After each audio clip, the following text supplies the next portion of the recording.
Hello viewers, আজকের ভিডিওতে আমি থ্রি ফেজ ট্রান্সফরমারের আরো একটি অ্যাডভান্স লেভেলের টপিক অর্থাৎ কারেন্ট ট্রান্সফরমার সম্পর্কে বিস্তারিত আলোচনা করার চেষ্টা করব।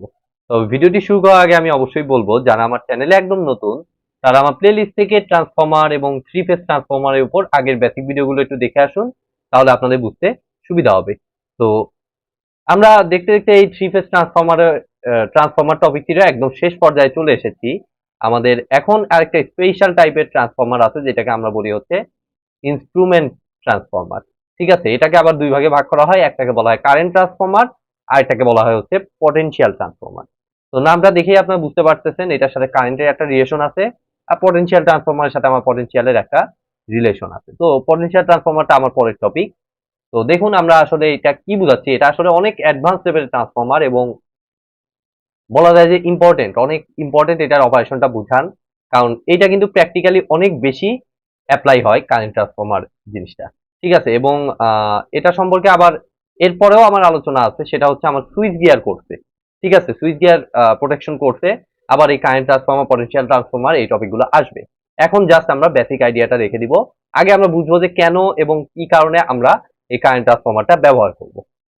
তো তার জন্য আমি দেখুন সিম্পল একটা আমি থ্রি ফেজ চিন্তা করতেছি না, সিঙ্গেল ফেজ থেকে জিনিসটাকে এক্সপ্লেন করার চেষ্টা করতেছি। তো আমি মনে করলাম যে আমার সিঙ্গেল ফেজ একটা পাওয়ার দিয়ে আমি একটা কথার কথা আমি একটা লোডকে চালাবো। ঠিক আছে, সিঙ্গেল ফেজ একটা পাওয়ার দিয়ে আমি কি করতেছি, এই লোডটাকে ধরুন আমি চালাচ্ছি। সরি, এখানে ডাবল লাইন হয়ে গেল।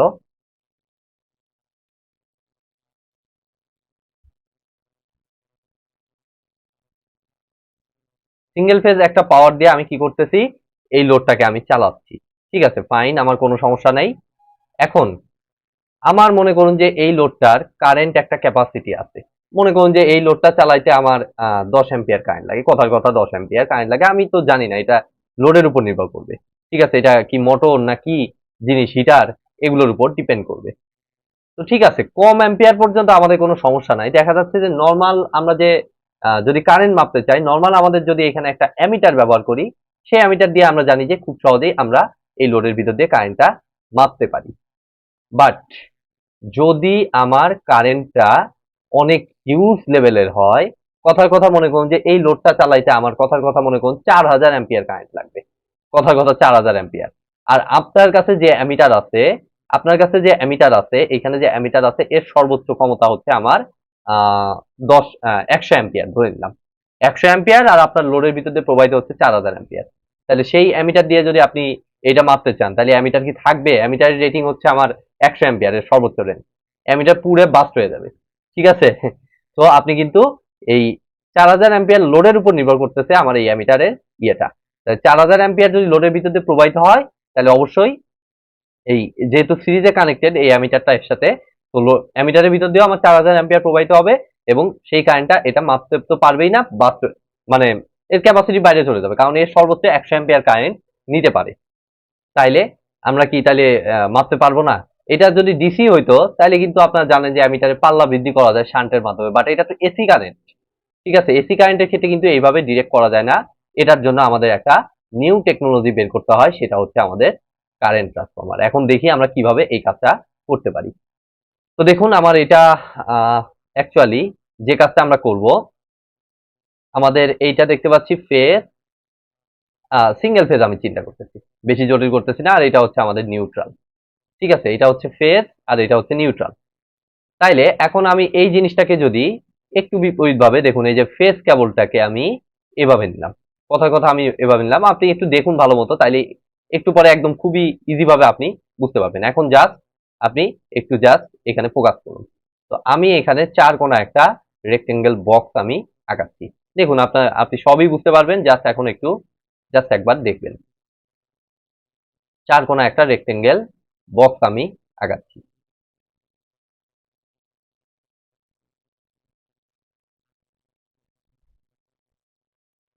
ঠিক আছে, তো আঁকানোর পরে আমার এটা কি ছিল, ফেজ। তো এই ফেজ থেকে এই যে কেবলটা আসলো, এই কেবলটা আমরা দেখতে পাচ্ছি লোডের ভিতর দিয়ে চলে যাচ্ছে। তো লোডের ভিতর দিয়ে দিব, বাট এখানে আমি একটা কারিশমা করব, সেটা হচ্ছে এখানে আমি একটা কয়েলের মাধ্যমে পেঁচিয়ে দেব। দেখুন আমি 2 থেকে 3টা টার্নের, এইটা জাস্ট বোঝার জন্য আমি এখানে লিখলাম 2 থেকে 3টা টার্নের আমি একটা কয়েল দিয়ে যে টার্মিনালটা বের হলো সেটাকে আমি লোডে সাপ্লাই দিয়ে দিলাম। এবং লোডের নিউট্রালটা আমরা দেখতে পাচ্ছি, এই যে লোড, এই যে লোড, এটা হচ্ছে আমার সেই লোডটা, সেই লোডের নিউট্রালটা আমার চলে আসতেছে কোথায়, এই প্রান্তে। তাইলে দেখুন আমার যে আগের কানেকশনটা সেটাকে জাস্ট একটু ঘুরিয়ে আমি একটা, এই যে বাইরে যে পার্টটা এটাকে আমরা বলি হচ্ছে ট্রান্সফরমারের কোর। ঠিক আছে, এই যে ট্রান্সফরমারের কোর, এখানে দেখুন আমার যে প্রাইমারি যে ওয়াইন্ডিং সেটার ভিতর দিয়ে আমি লোডে পাস করাইলাম। ঠিক আছে, একেবারে সেম এই সিরিজ সার্কিটই কিন্তু হচ্ছে আলটিমেটলি। ঠিক আছে, দিয়ে আমি এখানে কি পাইলাম, আমি নিউট্রালটা পাইলাম। ঠিক আছে, ফাইন, আমি প্রাইমারি সাইড আমি বুঝতে পারলাম।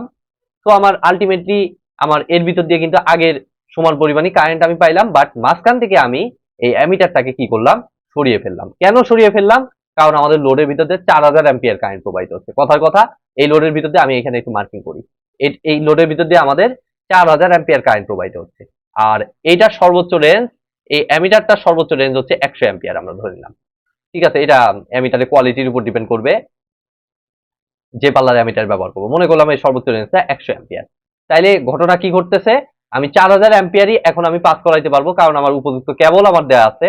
তো 4000 অ্যাম্পিয়ার দিয়ে আমি সার্কিট কমপ্লিট করতে পারতেছি এই সাইডে, বাট মাঝখান থেকে আমি কি করলাম, অ্যামিটারটাকে সরিয়ে ফেললাম।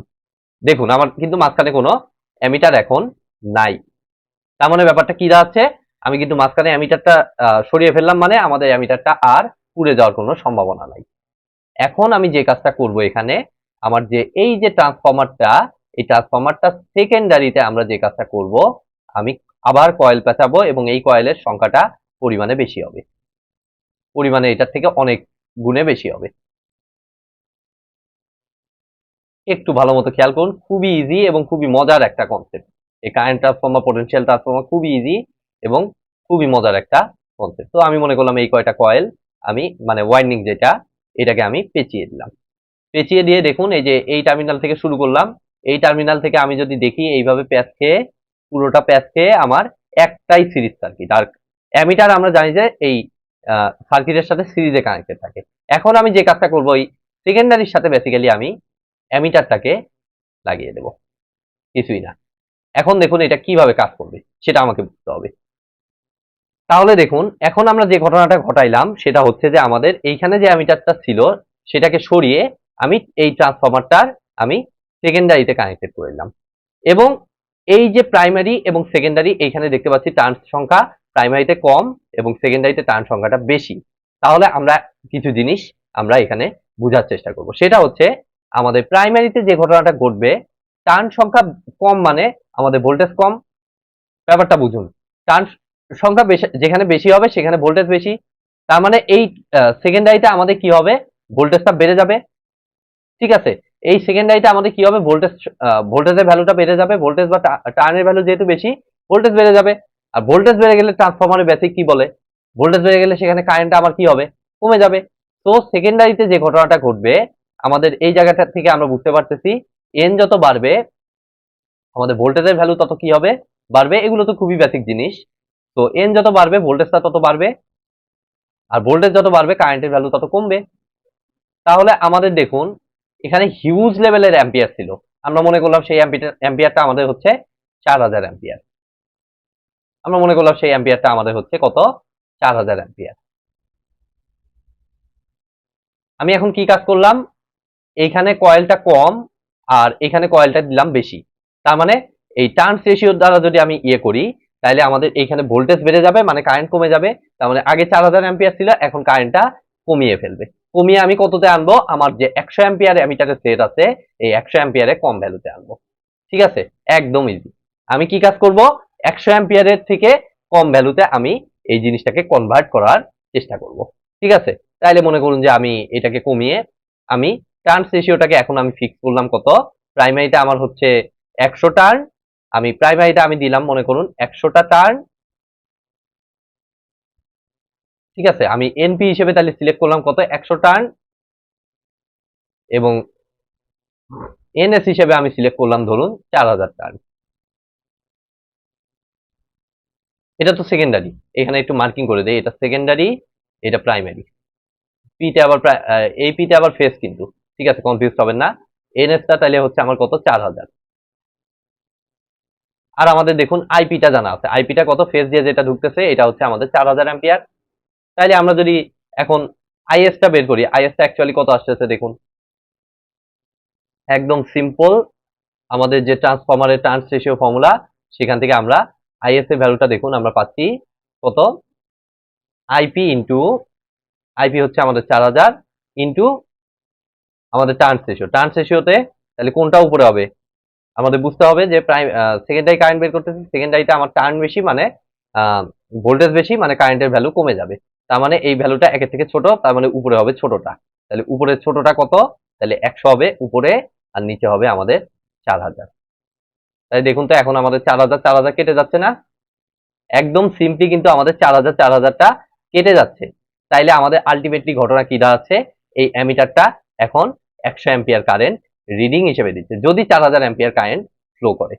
ঠিক আছে, তাহলে অ্যামিটারটা কিন্তু 100 অ্যাম্পিয়ার কারেন্ট আমাকে রিডিং দিচ্ছে, এবং 100 অ্যাম্পিয়ার কারেন্ট এই কয়েলের ভিতর দিয়ে এবং অ্যামিটারের ভিতর দিয়ে প্রবাহিত হচ্ছে। আর অ্যামিটারের সর্বোচ্চ রেঞ্জ যেহেতু 100 অ্যাম্পিয়ার, তো এই পরিমাণ কারেন্ট সে টলারেট করতে পারবে, কোনো সমস্যা হবে না। তার মানে আমরা কিন্তু ইফিসিয়েন্টলি কারেন্টটা মাপতে পারছি, যে কারেন্টটা আমাকে মিটারে কিন্তু রিডিং দিচ্ছে কত, 100 অ্যাম্পিয়ার। ঠিক আছে, মিটারে আমাকে রিডিং দিচ্ছে 100 অ্যাম্পিয়ার, বাট এর অ্যাকচুয়াল ভ্যালুটা কত, 4000 অ্যাম্পিয়ার। তো অ্যাকচুয়াল ভ্যালুটা পেতে হইলে আমাদেরকে যে কাজটা করতে হয় সেটা হচ্ছে এর সাথে জাস্ট আমরা টার্নস রেশিওটা গুণ করে দেব, অর্থাৎ 100 অ্যাম্পিয়ার আমি সেকেন্ডারি কারেন্ট আমরা পাচ্ছি, অ্যামিটারটা সেকেন্ডারি সাইডে কানেক্টেড, তার মানে সেকেন্ডারি কারেন্টটা আমরা পাচ্ছি 100 অ্যাম্পিয়ার। তাইলে আমাদের অ্যাকচুয়াল কারেন্টটা কত, অ্যাকচুয়াল কারেন্টটা আমাদের হবে 100 অ্যাম্পিয়ার ইনটু আমাদের অ্যাকচুয়ালটা আমরা দেখতে পাচ্ছি প্রাইমারি সাইডে, লোড যেহেতু প্রাইমারি সাইডে কানেক্টেড, তাহলে এর সাথে টার্নস রেশিও, তাহলে এখানে ইয়ে কম, টার্ন টার্ন সংখ্যা কম মানে ভোল্টেজ কম, তার মানে আমাদের কারেন্টটা বেড়ে যাবে। তাহলে 100 ইন্টু 4000/100, যেহেতু আমাদের এই সিটি রেশিওটা জানা, যেটা কারেন্ট ট্রান্সফরমার আরেকটা নাম হচ্ছে সিটি, এই সিটির যে রেশিওর ভ্যালুটা এটা কিন্তু সিটির গায়ে আমাদের দেয়া থাকে। ঠিক আছে, তো এভাবে কিন্তু আমরা এই অ্যামিটারের ভ্যালুটা, অ্যামিটারের মানটা বের করতে পারি, তো মানে কারেন্টের ভ্যালুটা বের করতে পারি। তো এটা হচ্ছে একটা বিশেষ টাইপের সিস্টেম অ্যামিটার কারেন্ট মাপার। তবে আরেকটা অ্যাডভান্স জিনিস আমি বলে দিই, সেটা হচ্ছে আমাদের এনার্জি মিটারগুলোর সাথে মানে 3 ফেজের এনার্জি মিটারের সাথে এভাবে কিন্তু মানে আগের ডিজাইনের যে মিটারগুলো ছিল সেই মিটারগুলো কিন্তু এভাবে শুধুমাত্র সেকেন্ডারি কারেন্টটা শো করতো, অর্থাৎ এই কম ভ্যালুটাই শো করতো। অ্যাকচুয়াল ভ্যালু যদি এত হইতো তাহলে মিটারে কিন্তু শো করতো এটা। তো আমরা আমাদের বিদ্যুৎ বিলে হিসাব করার সময় কিন্তু এই টার্নস রেশিওটা গুণন করা থাকে, মানে গুণন করা লাগে, মিটারে এটাই শো করে, বাট তার সাথে এই টার্নস রেশিও গুণ করে তারা অ্যাকচুয়াল বিলটা ক্যালকুলেশন করে। তবে এখন বর্তমানে বাজারে কিছু মিটার বেরিয়েছে যেখানে ইন্টেলিজেন্ট মিটার, সেগুলো যেখানে আমাদের মিটারের ভিতরে আমাদের টার্নস রেশিও সেট করার অপশন থাকে। তো সেখানে আপনি যে কাজটা করবেন, জাস্ট এই সিটি সেট করার পরে সেই মিটারে আপনার যেহেতু সিটিতে ভ্যালুটা লেখা থাকে 100/4000 নাকি 100/1 কত টার্নস রেশিও, এটা কিন্তু লেখা থাকে। তো মিটারে গিয়ে আপনি জাস্ট ওই সিটির ভ্যালুটা সেট করে দিবেন, মিটারটা অটোমেটিক্যালি তখন প্রাইমারি কারেন্টটাই আপনাকে ক্যালকুলেশন করবে, মিটারের সেকেন্ডারি সাইড এরকম 100 অ্যাম্পিয়ার ক্যালকুলেশন করবে, দেন আপনি যে ফ্যাক্টরটা সেট করেছেন সেটা, অর্থাৎ এই মাল্টিপ্লিকেশনটা তখন মিটারের ভিতরের কাউন্টার থেকে করে সে মিটারের ডিসপ্লেতে কিন্তু তখন অ্যাকচুয়াল ভ্যালুটাই শো করবে, তখন আর 100 অ্যাম্পিয়ার শো করবে না, তখন ওই মিটারগুলোতে আমার 4000 অ্যাম্পিয়ারই শো করবে। তো এই সিস্টেমেই কিন্তু আমাদের অ্যাকচুয়ালি আমাদের কারেন্ট ট্রান্সফরমারটা কাজ করে। তাইলে বুঝতেই পারছেন যে টপিকটা কত বেশি ইম্পর্টেন্ট, আমাদের প্র্যাকটিক্যাল ক্ষেত্রে কিন্তু এই টপিকটা অনেক বেশি ইম্পর্টেন্ট, এবং আমার মনে হয় যে এটা বুঝতে আপনাদের খুব একটা আর বেশি সমস্যা হওয়ার কথা না, খুবই ইজি কনসেপ্ট। ট্রান্সফরমারের লজিক কাজে লাগিয়েই আমাদের এই টাইপের ট্রান্সফরমার আমরা ডিজাইন করে থাকি, এবং এটার হয়তো আরো অ্যাডভান্স লেভেলের কিছু কনসেপ্ট থাকতে পারে যেগুলো আমি আমার সুইচ গিয়ার প্রোটেকশন কোর্সে আমি ইনশাল্লাহ কভার করার চেষ্টা করব। আমাদের 3 ফেজ ট্রান্সফরমারের জন্য আই থিঙ্ক এইটুকুই আমাদের মোটামুটি এনাফ। তো আজকের মতো ভিডিওটি আমি এখানেই শেষ করছি। ভিডিওটি যদি ভালো লেগে থাকে অবশ্যই ভিডিওতে একটি লাইক দিবেন, বন্ধুদের সাথে বেশি বেশি শেয়ার করবেন, আর চ্যানেলে নতুন হয়ে থাকলে অবশ্যই চ্যানেলটি সাবস্ক্রাইব করবেন। ধন্যবাদ।